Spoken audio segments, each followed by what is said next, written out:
kami aalis. Tara na, ilan yun yan. Lilim. Anay, mag-ay ka na. Leng. Aalis na kami. Papasok muna kami sa loob ng school kasi pipila daw muna sa court. Tatawagin kasi yan, bawat year level. So, nandito na kami sa may bus. Yan, pinapapasok na yung mga kaklase ni Elaine. Ayan, sunod na kami papasok niyan. Akit na rin si nanay. Akit na kami. So, nakaupo na si nanay at si Elaine. Eto, on the way na kami papunta sa aming destination. Si kuya, dakdak ng dakdak. Hindi, charot. Unang itinerary namin, itong Gardenia's Factory. Inumaga na nga kami niya nung nakarating kami dito kasi malayo din pala ang biyahe dito sa Gardenia Factory. Ano kasi to, dito yan sa Binyan, Binyan, Laguna. So, eto, papasok na kami sa loob. Tapos, hindi pala pwedeng mag-video sa loob. Pinagbabawal nila. Hindi ko nga alam kung anong exciting sa loob. Binisip ko nga yan, baka gagawa kami ng bread. Pero sige, let's go. Eto, pasilip lang yan, bawal kasi mag-video dito, pinagbabawal na. And then, nakalabas na kami niyan. Wala naman kaming ginawa doon, tumingin lang kami sa loob. Pero meron sila ditong pa-relief food, ayan o. Hindi, charot lang, pinamimigay nila yan. Eto, on the way na kami, sa iba naman kami pupunta dito sa Raptland. Ayan, papasok na kami sa loob. Si Elaine may dalang tubig at ako daladala ko na yung food namin kasi dito kami kakain ng lunch sa loob. Ito yung itsura sa loob. Maraming puno, pero medyo mainit kasi nga magsa-summer na. Tapos si nanay, iniwanan kami. Ewan ko ba ba't kami iniwan yan. Oh, matatalisod pa yan. Oh, pambihira. Buti na lang hindi na natalisod. At ayan ang mga attraction dito sa loob. Pwedeng mag-picture-picture dyan. Ayan si nanay, magpapapicture na dyan. Diba? Hindi sakto yung ulo ng butterfly sa ulo ni nanay kasi masyado siyang matangkad. Hindi man lang nag-adjust tong butterfly na to. Hindi, charot lang. But dito naman kami, maglalakad kami. Meron din pala ditong mga pato. Tapos, ayan. And then, meron din malaking dinosaur. Ang ingay-ingay ng dinosaur na yan, nakakairita. Hindi, charot lang. Nakakatuwa mga kasi gumagalaw pa. Tapos, meron din ditong malaking crocodile. Maingay din yan. Tapos, ito, ang ganda ng bulaklak ko, diba? Tapos, dito, umakit na kami. Naghahanap kami ng mapagkakainan yan kasi nagugutom na kami. Hindi pa kami nagla-lunch. Pero dito sa taas, ma-presko. Ayan, papakita ko sa inyo. Akit ako dito. Tapos, ang matatanaw mo sa baba ay puro puno. Ang ganda dito, presko. Hindi mainit yung simoy ng hangin kasi nga maraming puno dito banda sa taas. O, diba? Ang ganda. Ang sarap na tumambay dito eh. Tapos, syempre, sabi ko kay nanay, umakit sila kasi masarap ang simoy ng hangin, presko. Tapos niyan, bababa na sila kasi kakain na kami. Ayan, ang dami naming baong ice cream, hindi, charot lang. Pinaglagyan lang yan ng mga baon namin. Tapos, ayan, naakyat ulit si Elaine. Titignan niya kunwari sa taas. O, diba? Ang ganda. Ang daming puno. Tapos, bababa na siya. Syempre, ako naman, it's my turn. O, diba? Peel na peel. Ayan, tinaas ko yung kamay ko para ipil yung malakas na hangin. But, I'm disappointed kasi walang hangin na dumating. Pero, nung pababa na ako, diba? Biglang lumakas yung hangin. So dahil tapos na kami kumain at nakapagpahinga na rin kami, ngayon naman, maglalakad-lakad kami ni nanay, kami lang dalawa. Si Elaine kasi ayaw, nag-iinarte na naman. So ayan, ang ganda, diba? Tapos siyempre si nanay hindi papahulihan, gusto niya magpa-picture dyan. So siyempre pagbigyan, ngayon naman pupunta naman kami dito sa my garden ni Snow White. So ayan, naakit na ako. Si nanay ang taga-video ko. Hi! Hi! Oh, diba? Malupit talaga si Modra. Sabi ko kasi sa kanya, mag-hi siya sa video.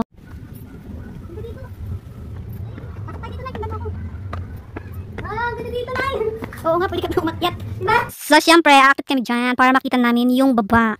Tara, let's go. Ayan na si nanay, umakit na rin. Be careful lang sa pag-akit dito kasi masikip yung daanan papunta sa taas. Yan ang view. O, diba, syempre, ang makikita mo talaga dito, maraming puno.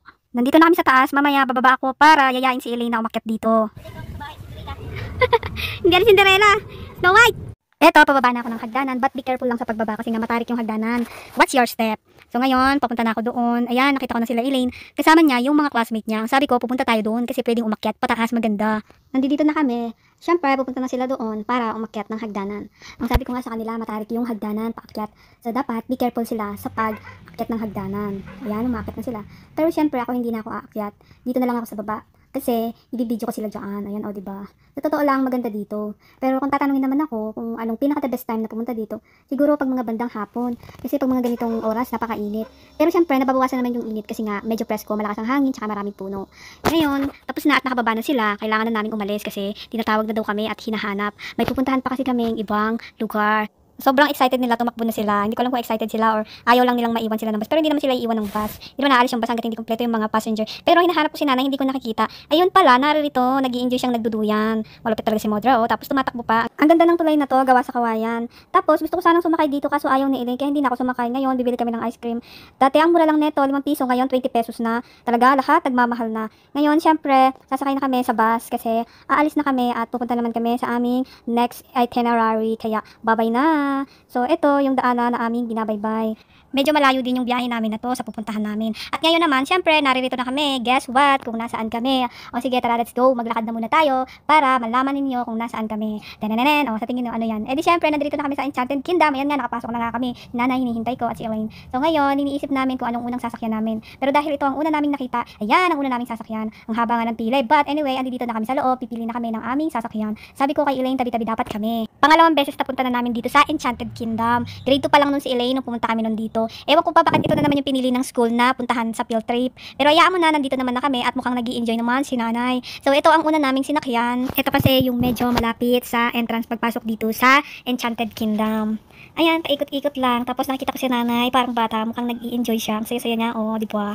Siyempre, pagkatapos namin dyan, dito naman kami sasakay. Yan. Siyempre, itong rides na to, paulit-ulit lang. Iikot lang naman. Kaso siyempre, mas iaangat ka lang naman neto ng mas mataas. So ayan, umaandar na. Medyo mabagal sa unang ikot. Tapos habang tumatagal, pataas ng pataas, tapos pabilis ng pabilis. Sa totoo lang, bawal mag-video dito, binawalan na ako.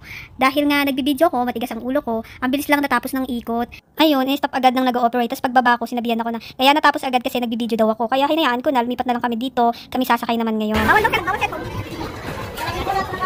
Ito, sabi ko kay nanay na nakakatakot dito. At least winaringan ko siya. Pero sige, pagbigyan natin. Gusto niya matry. Obvious naman, nagra-ride na kami at nagbibideo ko. Bawal mag-video, pero dahil matigas ang ulo ko, ipupush ko yan. Wag na lang kayong maingay. Secret na lang natin. Sa totoo lang, sa unang sakay, nakakakaba. Pero pag paulit-ulit kang nagra-ride, parang wala na lang. Kaya kami ni Elaine, paulit-ulit kami nag-ride dyan. Ano nangyari na? Kinabahan ka?